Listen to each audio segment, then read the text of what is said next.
entre você e ele.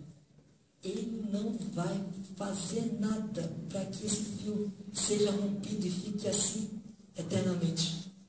Muito pelo contrário. Se você pedir, sabe o que ele vai pôr? Vai colocar uma corda de aço.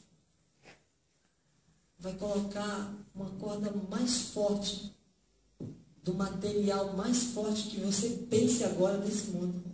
Ele vai colocar entre você e ele. Porque nesse mundo, tudo já está prestes a acabar.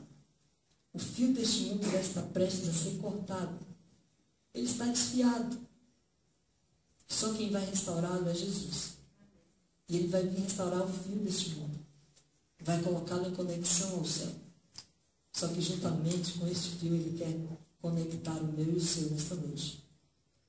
Ele quer que, por mais que você ache que a sua relação para com ele está perdida, ele ainda quer estar com um fio, apenas por um fio com você.